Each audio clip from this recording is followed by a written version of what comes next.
So for future reference, each bucket on the inside is going to have its own component. So this is all mids, which are mids and ends. The mids are these UFOs by Iron Ridge, and we have these camos also by Iron Ridge. They go underneath.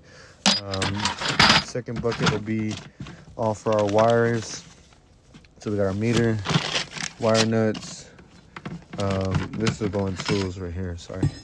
Then our wire mat, zip ties for wire management, and then a piece of wire that we have that goes up there. These are our T-bolts for the actual rail in this bucket. Here we have our footing with our lags that go inside for the footing. Let me get this open.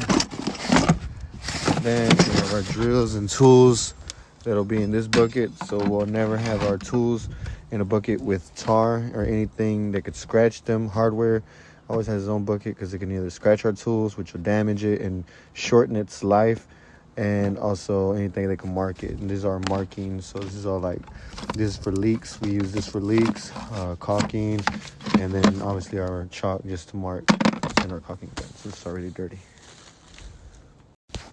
All right, so we just came up. Everything's organized down there. Always want to keep a clean job site. Always walkways clean. Up on the roof, this is what we'll be using. So I have these buckets lined up together. Always have to be on top of something to where you never want a bucket just sitting like that. A wind will take it, and it's gone. Everything inside, you got to go fish for it. Even here, a wind probably could take it to the side, but at least we know coming down wise, it's all supported by that stack, and there's not a lot of weight.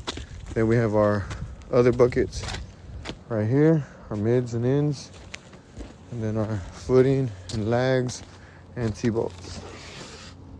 So everything's organized.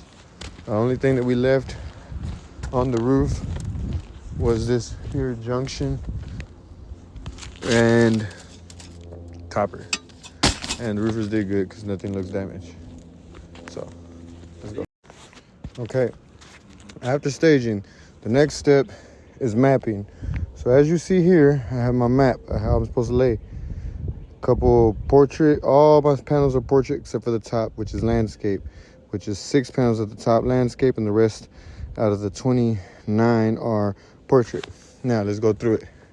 So right here, this panel right here that you would see in between this corner to there, all the way to this row right here would be panel number 1. And then 2 and 3 right here would go towards this here chimney. So this is panel 1. Panel 2 is between here and here. And panel 3 is between here and here. And this is where panel 3 ends at the top, ends at the bottom. So over here, underneath our panel 10 is going to be our junction box. This will be panel 10 from here to here, which is portrait, 40 inches. And from this line here to this line here, which is 67 inches. And then as you can see, I have another one here marked as a corner by my right angle. So that's 2 panels. And you can tell where the right angles are, indicating the start of a panel. So all in all, on this end, I have 11 panels. Then I have my 3 panels that are in between this small vent and that small vent. And so that would be panel number 12, 13, and 14. So you can see here's 12 from here to here. Here's 13 here to here. And then 14 from here to here. And then I have panel number 29, which is this panel up here. And obviously I didn't put a corner there because it's kind of obvious that it lines up, you know what I mean? And then here I didn't do any measurements in the middle because it's already kind of understood. It's two lines of 7 on top of each other. So here to here is 67. From here to here is 67 for the portrait. So it's 2 rows. And then I just marked the top going across, which is 7 panels. So here we got 1, 2, 3, 4, 5, 6, 7. which would be our 2 rows of 14. Next is marking for footing. So, as we know, this is panel number 1. And this is where I'm gonna start with my marks. So, typically, your hammer is about 12 inches. We have to be a foot in with our rail from the top and a foot in from the bottom with our rail for support. So whatever the span of our panel is, 67, 72, whatever the case is, if this is the top of my panel, then going down, this would be the row for our rail. And going up, this would be the row for our rail. And obviously it would be in the middle somewhere. Where it's gonna be, we'll find out right now. The way to do that is coming in,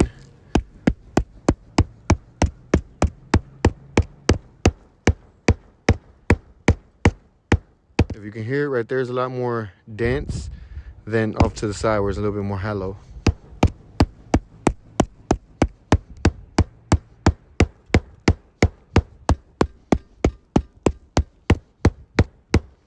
So right there,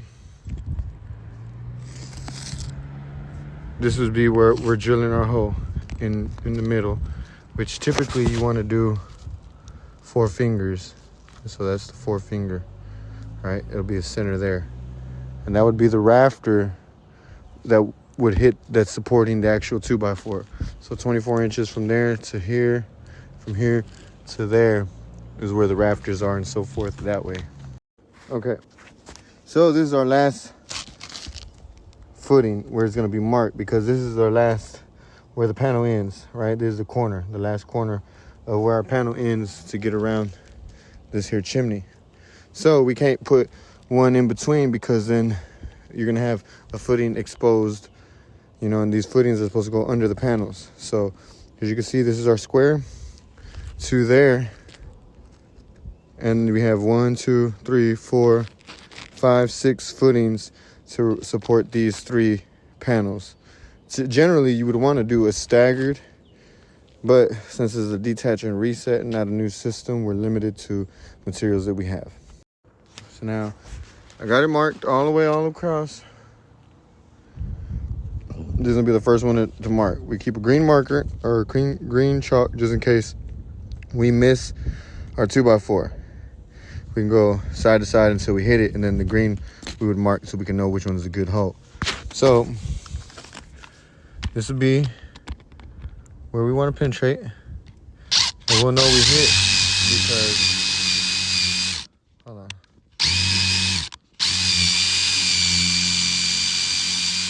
I don't know why it's all shaking, sorry.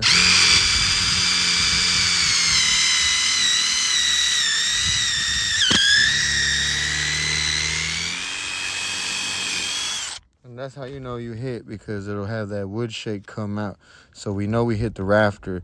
So when we put our lag in, we're hitting the structure direct, and we're structurally tied to the home, and it would reduce the possibility of leaks.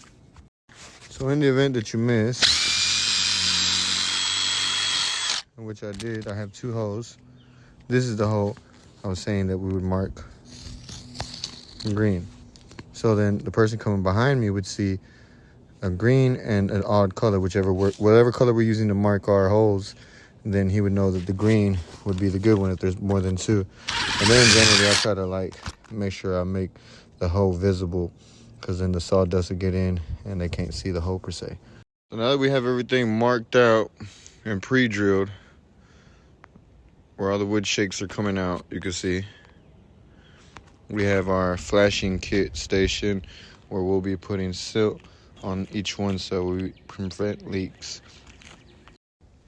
Okay, the way you apply our sealant is get this so and do a good coat.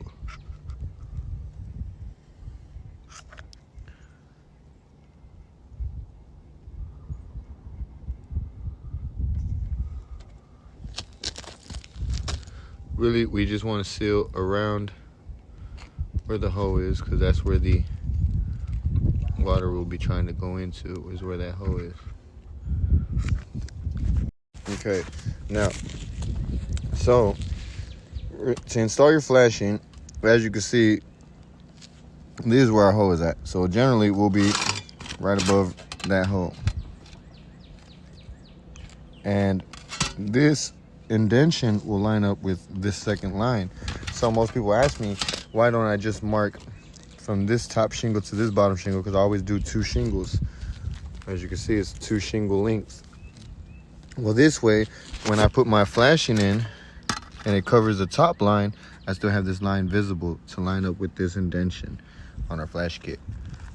And so, since the flashing will be going underneath this and end up above here, sometimes the nailers will have, behind this strip, they'll have nails at the bottom underneath on the top one. Or, well, on this layer, because it's underneath this layer, right? So they'll have nails going in right here and they'll hit. So this is what this is for. And when you're using your pata de chiva, which you call it, or pry bar, as you can see, this shingle is lower than this shingle. You always want to lift from this shingle versus trying to lift from this shingle, because this shingle has 2 layers. You're gonna lift up both layers, and when you try to slide this in, you're gonna go from that bottom layer, it's gonna be lifted and you're still not gonna be able to get it in.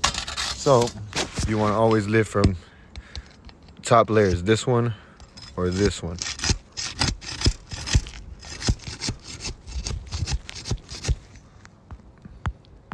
All right. Time to lift our shingles so that way we can place our flashing. As you can see, our flashing has a small indenture right here that will line up with this line going right here. So when we mark our original marks for our footing, we want to make sure we mark, this would be where our footing is going. And remember, I mentioned that it would be your 4 fingers from the top or the bottom. But we always want to mark 2 shingles. So that way when we put our flashing and it goes under the shingle, they'll go underneath here. We want to have this line to be able to line up with this indenture to find your hole easier. And then obviously, since the flashing will go flush with this shingle, we'll have this much going into this this top shingle. So you're gonna have to lift 2 layers to make sure your flashing doesn't hit any nails. And also, when you're lifting, never lift from one of these lower shingles. As you can see, there's 2 levels right there. You always want to lift from the higher shingles. Now, we know we're all human, nobody's perfect, and we all make mistakes.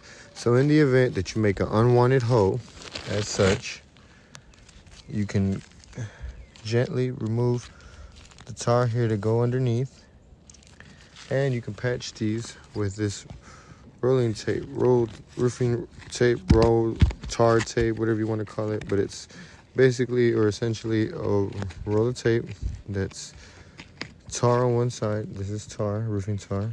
Once you lift this here protective layer of, you'll see the tar adhesive. And so what it does is it'll melt, just like this sticky is holding the shingle down. It'll melt over the hole to seal it. So next, once you have your flashing set, you want to be able to have one person go in and go one by one, just putting these in, just setting them in, and the person behind will come in drilling. And to keep things moving while they're putting in the one by one and going and just putting them in, one person would be just arming these up, so that way, you know, the person's not sitting back. And if you have a third person, that would be drilling behind. Person screwing in will know when it hits, because you'll hear it get tight, and you'll see this get tight. I gotta turn this right here. Hold on 1 second. Let me get this camera for you guys.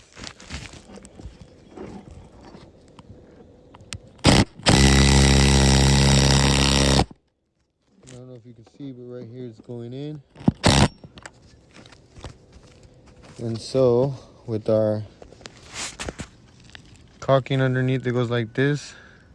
It won't leak, even if there was 1 or 2 holes to the side.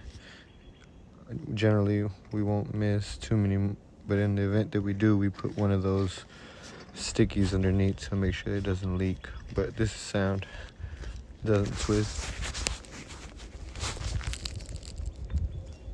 Doesn't twist, so you know that's sound. It's not gonna leak, I guarantee that.